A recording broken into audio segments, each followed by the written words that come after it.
4 hari yang lalu ada 20 kiai diundang langsung oleh Kemenkumham itu Mahfud MD bertemu di Geraha di Surabaya. Hadir saat itu Kiai Azaim Sukorejo. Saya lagi juga ada Kiai Husni Banyu Putih Tanggul. Ada juga diwakili dari Jember Nuris Kimohidin. Kemudian dari Surugiri, dari Genggong, Bondowoso juga alhamdulillah hadir satu kiai. Yang saat itu Kiai Malik Sanusi juga diundang di situ. Ada sesuatu yang mengejutkan.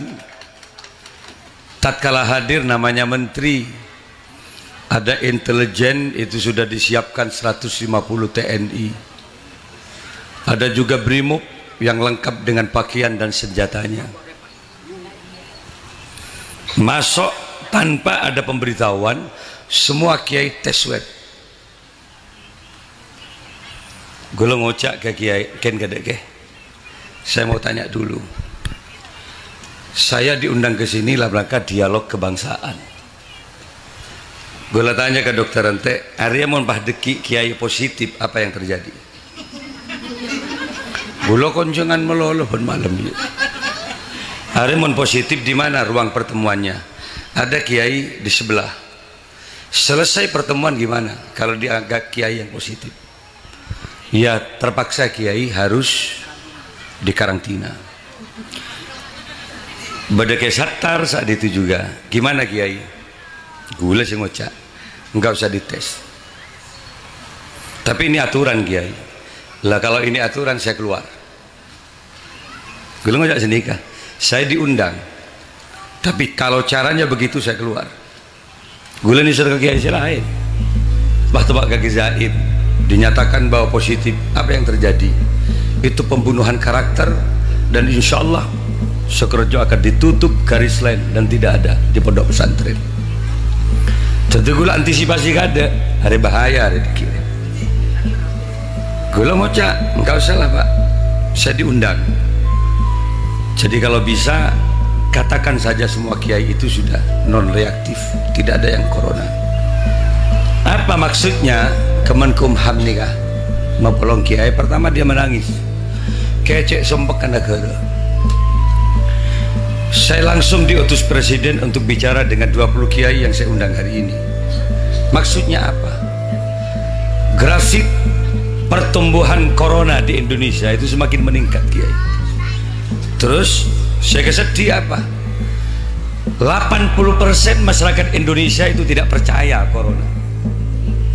Sementara penyakit semakin banyak, masyarakat tidak percaya. Gue lah gelak sekali.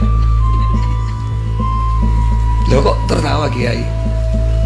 Lah ya kalau pemerintah hanya percaya medis, dana dihabiskan dengan dana medis, tidak lagi Indonesia percaya terhadap doa dan fatwa istighosah para ulama.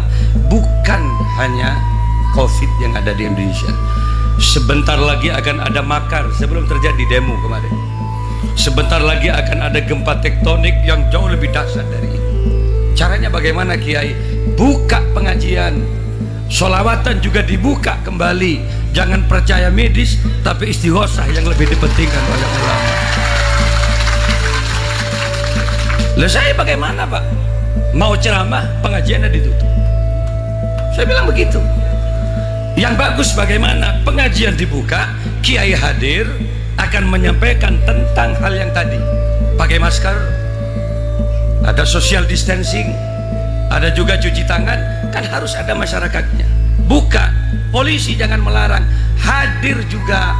Kemudian yang tidak pakai masker, ya pakai masker, bawa masker. Saat itu kami dapat 300.000 masker Kemenkumham. Itu ke masyarakat. Gulung ngocak. Akhirnya bagaimana? Alhamdulillah untuk yang 8 kiai itu mendapatkan sambutan baik oleh Menteri. Sanguin agak banyak memang dari gubernur, dari kementerian. Gula tak yang gula. Padahal Allah jelas menyatakan di Quran, maka nallahu mu'azzibahum wa hum yastaghfirun, maka nallahu liyu'azzibahum wa anta fihim, wa ma kana Allahu mu'azzibahum wa hum yastaghfirun. Allah tidak akan pernah menurunkan azab, Allah tidak akan pernah menurunkan bencana, wa anta fihim, selama antah kamu Muhammad, fihim, selalu ada di tengah-tengah mereka. Kalau ningku ning tafsir, apa yang dimaksud wa antah ba'an Muhammad fihim, di dalamnya mereka? Ada dua tafsir ulama. Ulama pertama menafsirkan selama masyarakat di suatu negara seken ke ajarna Kanjeng Nabi, perintahnya dilakukan dan kemudian larangannya dijauhi, maka Allah akan mencabut azab di daerah itu. Ada juga yang menyatakan selama umat Nabi Muhammad cinta ke Rasulullah, setiap pertemuan dibacakan selawat sebagai bentuk mahabbah, kecintaan kepada Rasul. Milangare selawat, perkawinan selawat, kemudian selamatan compok selawat, muslimatan selawat, di mana-mana dibacakan selawat, maka Allah akan menurunkan malaikat, akan mencabut semua musibah termasuk virus yang ada di Indonesia. Nikah debun Allah Al-Quran. Jadi mentero selamat iya pebanyak maca selawat, pebanyak istighosa ka Gusti Allah. Jadi mun beda orang sing ngalarang maca selawat, pengajian, istighosa, baburung. Ini sebenarnya bukan orang yang mau mengamankan Indonesia, tapi dia adalah pelopor menghancurkan bangsa Indonesia dari dalam. Itu pertama. Yang kedua, saya tanya ke Menteri Minkumham, dan saya udah peluk kiai betul itu. Saya berapi-api bertanya, Pak, sebelum sampean Menteri Polhukam itu adalah Wiranto. Saat Wiranto hadir ke suatu acara dan dibacok oleh orang itu, apa yang terjadi? Siaran di televisi luar biasa bahwa Wiranto diserang oleh teroris dan langsung ditangkap itu. Tapi apa yang terjadi perlakuan hukum di Indonesia?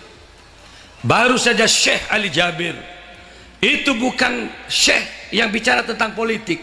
Dia diutus dari Madinah ke Indonesia hanya untuk memperbaiki bacaan-bacaan Al-Quran yang ada di Indonesia. Undangan ke Lampung, dia dibacok juga dengan orang. Langsung ada polisi yang menyatakan bahwa itu adalah orang gila. Kan berarti sudah mau ditangkap. Saya bilang inilah ketidakadilan di Indonesia. Padahal di mata hukum semuanya sama. Wiranto atau Habib harus semuanya ditangkap yang membacok para ulama itu. Saya bilang, terakhir Pak, terakhir saya tanya ke Pak Mahfud MD, kalau saya mau menghadap Bapak semuanya di swab. Padahal saya tahu dana swab itu minimalnya 1,5 juta per orang. 20 kiai ini berarti sudah tinggal berapa ratus juta yang harus diswab di sini. Kemudian keamanannya luar biasa, BRIMOB dengan TNI.